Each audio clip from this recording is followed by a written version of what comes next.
Whoever does not love does not know God because God is love. Ang Diyos ay pag-ibig.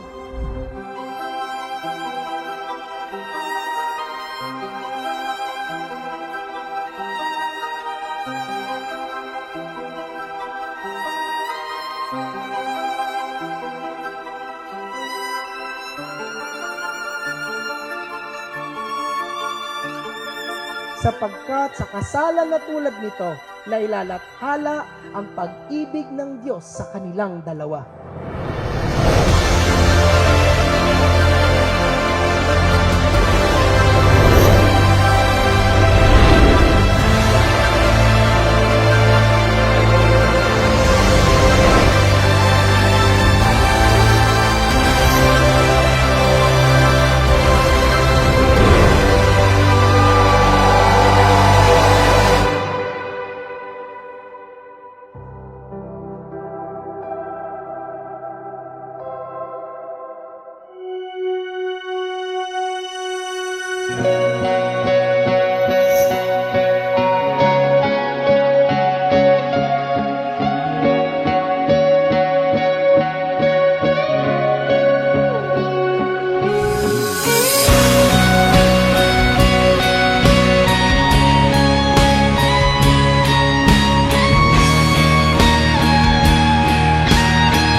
To my beautiful wife, Joycel Manalo Mendoza.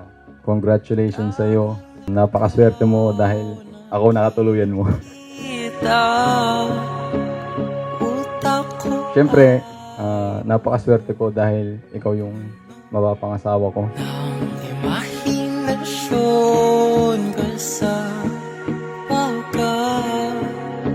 Honey, I thank the Lord because 8 years ago, we began our journey together.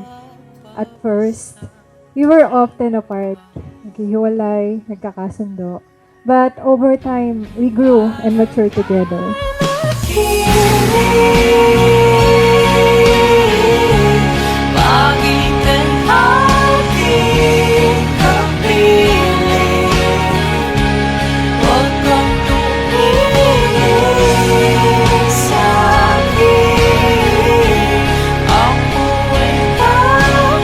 You didn't just say you love me, you prove it through your actions. Aalagaan kita at ang mga magiging anak natin at bibigyan kayo ng magandang buhay. I love you, Joycel Mendoza.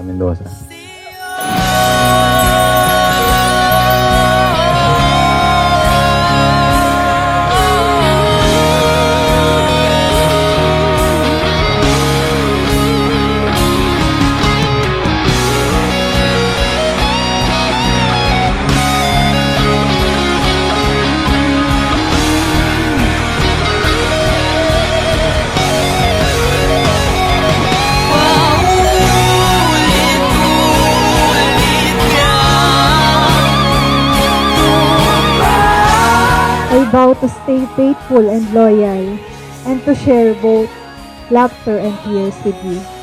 I vow to respect you and stand beside you always. I vow to pray for you and to our future family, and to give you peace and comfort whenever you need it most. I love you today and always.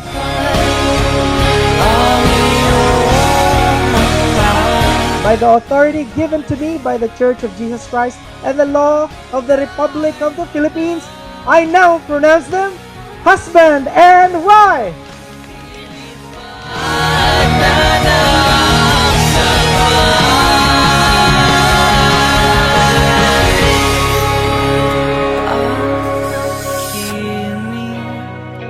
Ang tunay na nagmamahalan, ang tunay na love sa mag-asawa, laging merong unconditional love. Bakit ko ito alam? Sapagkat walang tumatagal na pagmamahalan kung ang pag-ibig mo ay kondisyonal.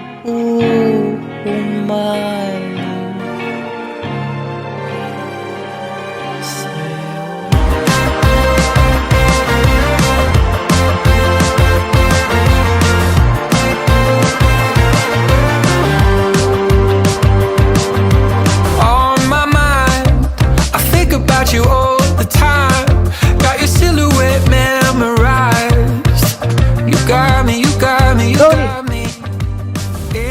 may kiss your bride. It's electricity inside my brain. You got me, you got me, you got me, just like